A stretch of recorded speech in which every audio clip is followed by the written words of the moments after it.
Beberapa jam jelang timnas Indonesia versus Australia, netizen sudah nggak sabar. Bismillah, menang! Perjuangan timnas Indonesia kembali berlanjut hari ini, Selasa 10 September 2024. Skuad Garuda akan tampil habis-habisan untuk menghadapi ronde ketiga kualifikasi Piala Dunia 2026, zona Asia. Kali ini timnas Indonesia akan menjamu Australia pada pertandingan kedua grup C di Stadion GBK. Mulai pukul 7 waktu Indonesia bagian Barat. Tim Merah Putih menjalani pertandingan kandang pertamanya di putaran ketiga kualifikasi Piala Dunia 2026 dengan cukup percaya diri. Keberhasilan mencuri 1 poin di markas Arab Saudi pada laga matchnya pertama cukup membuat tim asuhan Sinteyong optimis menghadapi Australia di depan fans tim Garuda di GBK. Apalagi Australia mengalami kekalahan di depan para penggemarnya ketika menjamu Bahrain di pertandingan pertama. Laju tidak mulus itu diharapkan bisa menjadi keuntungan tersendiri bagi tim Garuda. Namun Jay Ijes dan kawan-kawan juga harus waspada. Kekalahan di depan pendukungnya juga berpotensi membuat Australia malah bermain sangat lepas untuk mencari poin pertama mereka di putaran ketiga kualifikasi Piala Dunia 2026 ini. Tentunya, Stadion Utama Gelora Bung Karno akan didapati supporter tim Garuda yang akan menyuruhkan energi positif untuk mendukung pemain-pemain kesayangan mereka demi meraih kemenangan dan 3 poin. Masih beberapa jam lagi untuk menyaksikan dan mendukung penuh perjuangan timnas Indonesia. Beragam doa, harapan hingga perasaan para pendukung datang dari jagat media sosial. Menghimpun beberapa ungkapan warganet, beberapa jam menjelang pertandingan krusial kedua tim berikut ini.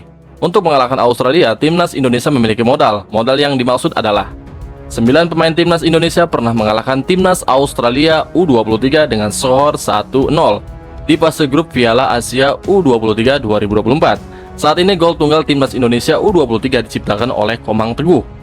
Kemenangan itu dijaminkan meningkatkan kepercayaan diri skuad asuhan Sinteyong jelang laga malam ini. Lantas, siapa saja pemain yang dimaksud? Hernando Ari berstatus penjaga gawang timnas Indonesia U23 saat menang 1-0 atas Australia U23. Kiper Persebaya Surabaya ini ditunjuk sebagai match of the match setelah membuat banyak penyelamatan krusial, termasuk menggagalkan penalti Muhammad Tour ketika pertandingan masih 0-0. Muhammad Ferrari tampil kukuh sebagai bek tengah dalam pola 5-4-1 yang dijalankan Sinteyong saat itu, berkolaborasi dengan Komang Teguh dan Rizky Ridho. Lini pertahanan timnas Indonesia U23 sangat sulit ditembus.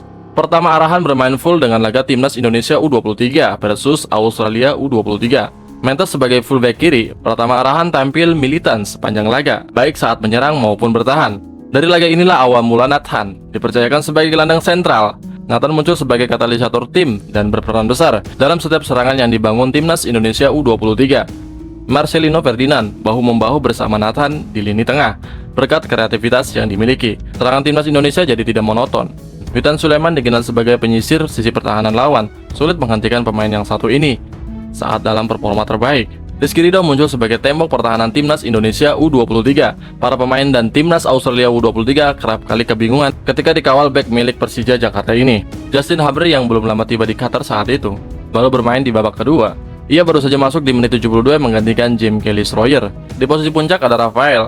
Penyerang 21 tahun ini tidak berhenti berlari, melakukan pressing kepada pemain lawan. Berlari sepanjang 90 menit merupakan salah satu kelebihan yang dimiliki penyerang milik ADO Den Haag ini. Kita doakan bersama-sama agar timnas Indonesia bisa menang dan meraih 3 poin. Amin.